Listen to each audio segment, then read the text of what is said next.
¿cierto? Por tanto, tenemos un paciente que está inconsciente, que no ventila y no tiene pulso. Y vamos a aplicar maniobras para poder restaurar la función cardíaca, la función ventilatoria y, por consiguiente, porque estas dos van a estar bien, se va a conseguir mejorar la función cognitiva, ¿cierto? Es decir, sacar a nuestro paciente de la inconsciencia. Por tanto, todas las maniobras que nosotros vamos a aprender van a estar directamente relacionadas en sacar y mejorar estas dos situaciones. El RCP en general y completo se divide en tres grandes etapas. Estas tres grandes etapas nos van a dar como resultado un paciente que se va a ir en las mejores condiciones posibles. Recuérdense que nosotros hablamos que todo accidente genera una lesión y toda lesión genera una secuela, ¿cierto? Y como tenemos una secuela, en este caso el paro se considera un accidente. Por tanto, todo paro va a dejar una secuela, ya sea cardíaca, sea pulmonar, sea neurológica. ¿Ya? Para que esas secuelas sean las mínimas posibles, es que tenemos que cumplir con estas tres etapas de la mejor manera posible. Nosotros nos vamos a situar solo hoy día en la reanimación cardiopulmonar básica. ¿Por qué es importante la reanimación cardiopulmonar básica? Porque es el sustento, o sea, si yo mantengo un paciente con una reanimación cardiopulmonar básica adecuada, voy a darle un sustento a que la reanimación avanzada sea óptima, tenga buenos resultados, sea efectiva. Y eso va a llevar a que después de la reanimación tengamos que hacer cuidados especiales para que este paciente lo podamos entregar en las mejores condiciones. Puede que tenga una lesión simple hasta que quede en estado vegetal, ¿cierto?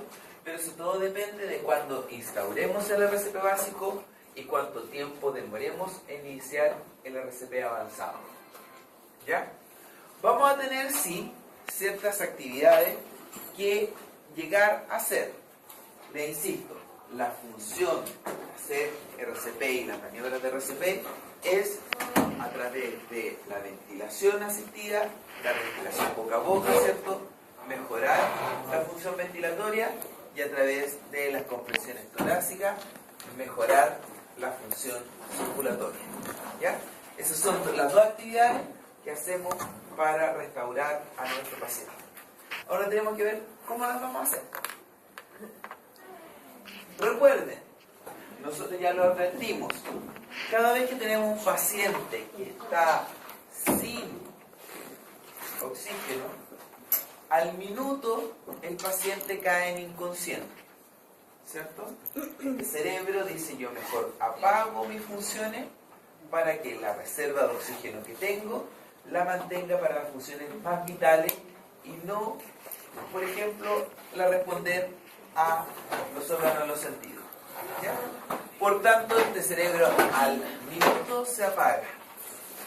A los 8 minutos de estar un cerebro sin oxígeno, el daño es irreparable. Por tanto, quiere decir que yo el RCP lo tengo que tratar de instaurar en los primeros minutos de que ocurre la falla, que ocurre el colapso. Mientras más rápido yo inicie maniobras, aporte oxígeno, haga compresión torácica, más efectivo va a ser tener conservado este cerebro, este corazón y este pulmón. Y con eso evito secuelas mayores a nuestros pacientes. El RCP se puede ver afectado, por tanto el paro puede ser mayor o más poderoso dependiendo del estado de nuestro paciente. ¿Ya? Las edades más longevas, pacientes consumidores de drogas, de medicamentos, ¿cierto? Pacientes con patologías crónicas, insuficiencia cardíaca, secuelados de accidentes de cerebrovasculares, etc. Pacientes hiperglicémicos, pacientes fríos, van a tener un resultado menos óptimo de su RCP porque no está en las condiciones basales. Por tanto, sacar a un paciente muy longevo, un paciente de 80 años, sacarlo de un paro es bastante complejo. ¿Ya? No así en edades más extremas hacia el otro lado, extremas más menores. ¿Ya? Eso es un factor importante a determinar, ¿le hago RCP o no a un paciente con esas características?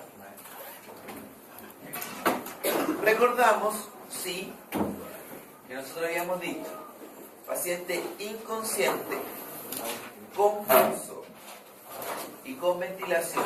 ¿Qué patología es? Desmayado. Es un desmayo, ¿cierto? Paciente inconsciente, no ventila, pero tiene pulso. ¿Qué tiene? Paro respiratorio. Y otros signos que nosotros podemos ver de paro respiratorio en la cianosis, y que este pulso que nosotros evaluamos puede ser muy rápido porque está compensando o muy débil porque está a punto de la falla. ¿Ya? Y vamos a tener al paciente que está inconsciente, que no tiene pulso y que no ventila, y que es el que está en paro cardiorrespiratorio. Y va a tener otros signos también: los cambios de color, la cianosis, la dilatación pupilar, ¿cierto? Etc. Por tanto, un paciente que está en paro es un paciente crítico, es un paciente grave, es un paciente que está a puertas a la muerte. ¿Ya? Si no lo tratamos, va a morir. Nosotros vamos a dividir, y para poder aplicar RCP tenemos que dividir el grupo de pacientes que podemos tener. Y lo vamos a dividir de la siguiente forma. Del minuto 0 de vida a los 28 días lo vamos a tratar como un recién nacido. Entre los 28 días y el año de vida lo vamos a tratar como lactante. Entre el año de vida y los 8 años lo vamos a tratar como un paciente pediátrico. Y sobre los 8 años en adelante lo vamos a tratar como un paciente adulto.